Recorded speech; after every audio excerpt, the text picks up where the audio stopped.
Лісіца-хітрыца. Жыў дзед ды баба. Нічога ў іх з гаспадаркі не было, толькі адна курачка-чубатка. Жылі яны, жылі і дажыліся. Няма чаго варыць. Вось дзед і кажа бабе: «Баба, баба, звары хіба чубатку, ці што?» Баба замахала рукамі: «Што ты, дзед, надумаўся? Лепш мы галодныя будзем, а чубаткі я не дам варыць». Пачула гэта курачка, пабегла на двор, знайшла там бабовае зерне і прынесла бабе.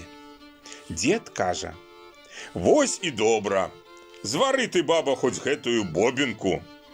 Паглядзела старая на бобінку: «Ой, дзеду мой, дзеду, што за наедак з аднае бобінкі? Я для яе і гаршка не падбяру. Давай лепш пасадзім яе. Як вырасце, тады спячом цэлы бабовы пірог». «А дзе ж мы яе пасадзім?» – пытаецца дзед.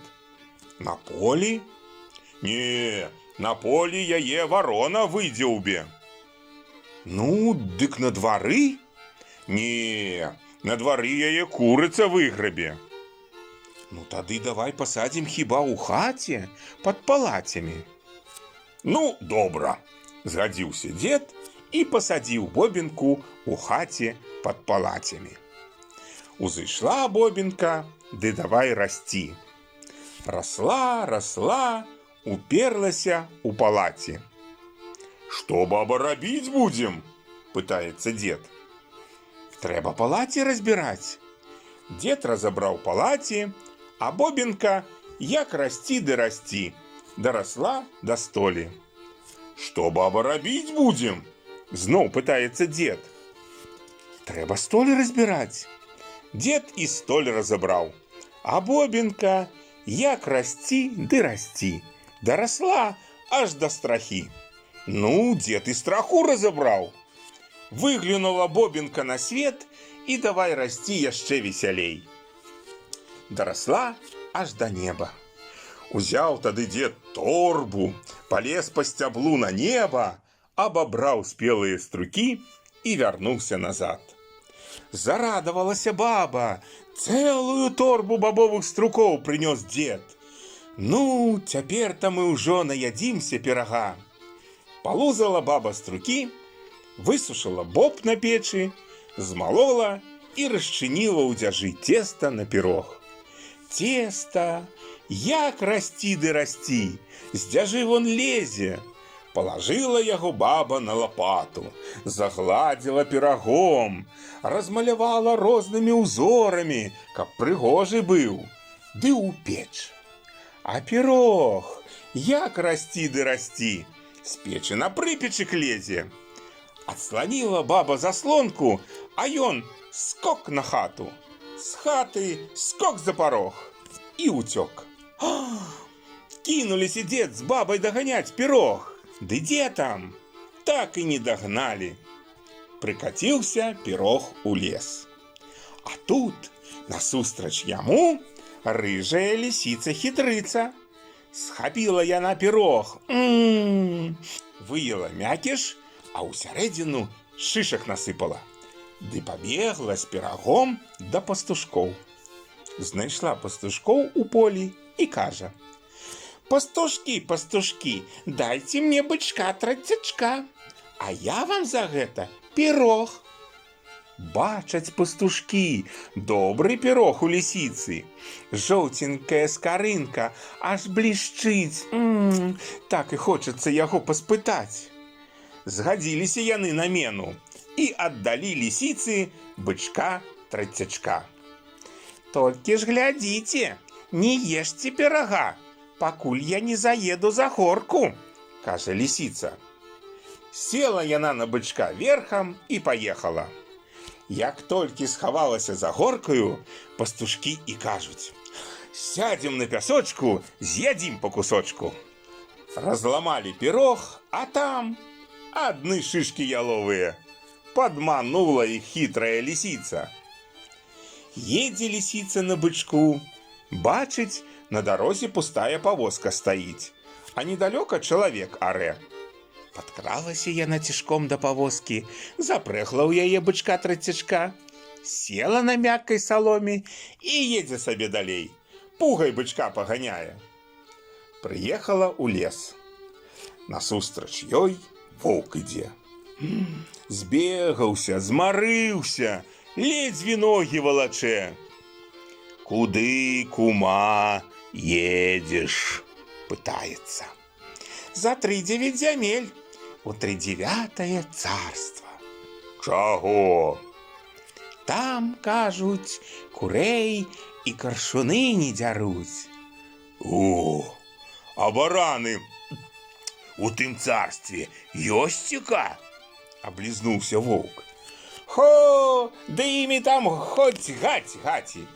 «А лисичка, а сястрычка, возьми мяне с собою, подвязи хоть мой хвост». «Хо, что один хвост вести, садися увесь ты». Сел воўк, едуць далей. Сустракаюць медведя. «Куды, кумы, едете?» «За 3-9 зямель, у 39-е царство». «Чаго?» «Там, кажуць, курэй і каршуны не дзяруць», – адказвае лисица. «Там, кажуць, бараноў хоць гаць-гаці», – падтаквае ёй воўк. «О, а мёду там много?» «Ды там, кажуць, мядовыя рэкі цякуць». Медведь зарадаваўся. «То возьмите и мяне, хоть одну лапу подвязите». «Ха, что одну лапу вести? Садися увесь ты».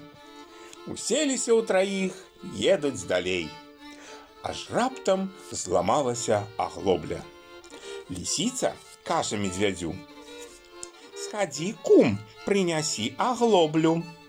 Пайшоў мядзведь у гушчар, знайшоў вывернутую елку і прывалок да воза. Убачыла лисица, крыку нарабілася.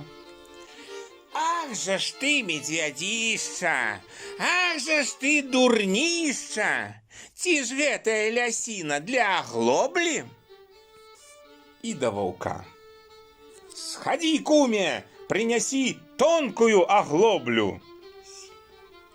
Пайшоў воўк і прынёс крывы яловы сук. Лисица і на яго накрычала, плюнула, ды пайшла сама па аглоблю.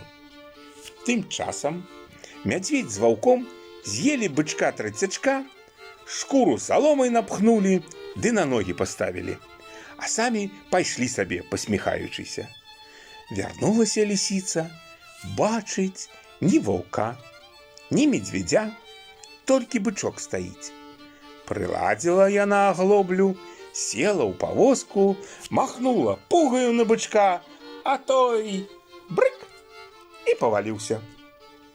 Паглядзела лисица на бычка і аб усім здагадалася. Ну пачакайце ж вы ў мяне, я вам гэтага не дарую». Паградзіла яна ваўку і медвядю, ды пайшла сваёю дарогаю. Шмат часу ішла, ці мала, а ў дарозе ўжо і восень яе застала. Сустракае ваўка, таго, што з'еў бычка. «Добрый дзень, кум, як маешся?» «Ой, дрэнна», – кажа воўк. «Нешта азяб на дажджы, аж увесь калачуся, зуб на зуб не трапляе». «То трэба новы кажух пашыць», – раіць лисица. «А праўду, кумка, кажаш», – згадзіўся воўк. Пабег ён на выган, схапіў авечку і прывалок у лес. «Хопіць на кажух?» – пытаецца ў лисицы. «Мала», – кажа лисица. Прынёс воўк яшчэ одну авечку. «Цяпер хопіць?» «Не, яшчэ одну трэба». Воўк і трэцюю прывалок. Ну, а цяпер, кажа лісіца, трэба краўца шукаць. Ды где ж яго шукаць, кумка? Я ведаю добрага краўца. Хадзем да яго. Прывяла лісіца ваўка на луг.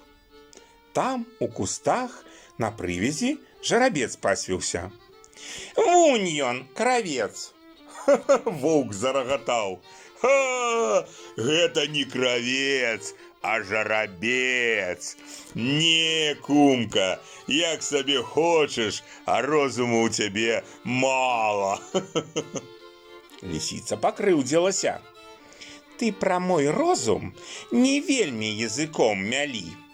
Я была разумнай і буду. А ты быў дурань, дурнем і застанешся. Тут ужо і воўк пакрыўдзіўся, аж узлаваўся. Паглядзім яшчэ, хто з нас разумнейшы. Не хваліся да часу, кажа лісіца. Лепш паглядзіш, як зараз цябе шкуру знімуць. Хто зніме? Ляснуў зубамі воўк. Гаспадар гэтага коня. Не можа быць, не верыць воўк. Пабачыш. На чым жарабец навязаны? Пытаецца лісіца. На вяроўцы. Лісіца засмяялася. Вось і відаць, што дурань. Чаму? Падскочыў воўк. Жарабец на калу навязаны. Не можа быць, залупаў воўк вачыма. Хадзем, пакажу. Прывяла лісіца яго да калка, за які быў прывязаны канец вяроўкі. Зняла вяроўку, зрабіла пятлю і закінула ваўку на шыю. Воўк і азірнуцца не паспеў, як у пятлі апынуўся. Тады лісіца падбегла да жарабца, замахала хвастом. Той як спужаўся, ды як драпануў да хаты, толькі падковы заблішчалі. Так і прыцягнуў у пятлі ваўка да свайго гаспадара. Ну, а там з яго і шкуру знялі. Вярнулася лісіца ў лес, закапала авечак у мох на запас, адны толькі мазгі на абед пакінула. Села пад елкаю і есць. Ідзе мядведь, той, што бычка з'еў. Што гэта ты, кума, жуеш? Пытаецца. Мазгі, сляпы ты ці што? А дзе ж ты іх дастала? З галавы. І ты можаш дастаць, калі хочаш. Як? Вельмі проста. Разганіся, ды стукніся галавой аб дуб. Мазгі і выскачаць. Дзякую ж табе, кума, за добрую параду. Так і зраблю, а то есці даўно хочацца. Знайшоў ён самы тоўсты дуб, разагнаўся з усяе сілы, ды і грымнуўся ў яго лбом. Тут яму і канец. Ох, кажуць жа, галава не булава, мазгі не пілаванне. На тым і казцы канец.